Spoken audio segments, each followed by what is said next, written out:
Аливаа улсын хөгжил, дэвшил, аж үйлдвэржилтэд бол хуулийн засаглал, хууль эрх зүйт ёс гэдэг зүйл бол маш их том нөлөө үзүүлж улсын хөгжилд бол одоо суурь нь болж явдаг гэж ойлгож явдаг. Монгол улс анх дугаар үндсэн хуулиа баталж бүх нийтээр үн төлбөргүй сурч боловсрох, эрдэм ном чамдан суралцах тэр үе таалахыг нээжсэн түүхтэй. 1940 оны хувьд бол одоо хөнгөн үйлдвэрлэл болон хүнсний үйлдвэрлэл дээр маш том ахиц дэвшил гарсан.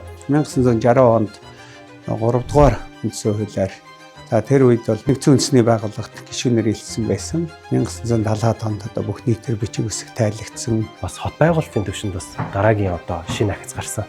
Жишээлбэл барилга үйлдвэр комбинат ашиглалтанд орж исэн. Үүнийгээ дагаад Улаанбаатар хотод 1-р хороолол, 3-4-р хороолол гэсэн томоохон одоо үйлдвэрийн ажилчид зориулсан орон сууцны хотхонод маш ихээр ашиглалтанд орж исэн. Зөвхөн Улаанбаатар гэсэн нэг төвтэй биш, олон төвтэй хот байгуулалтын тогтолцоо үүсэж ирсэн гэдгээр их онцлог байсан болов уу гэж бодож байна. Шинэ үндсэн хуулиараа бол бүх нийтээр ерөнхий боловсролыг үн төлбөргүй эзэмснэ гэсэн заалтыг оруулж ирсэн. Бид нар боловсролыг тэргүүлэх салбараа болгож одоо тодорхойлсон байгаа. Улсын хурлын гишүүний хувьд бол яг юм үндсэн хуулийн эрх зүйт ёс, хуулийн засаглал гэсэн зүйл дээр маш анхаартай ажиллаж, цаашлаа ч гэсэн улс орны хөгжлийн төлөө гар бие оролцоод хариуцлагатайгаар ажиллая гэж бодож байгаа.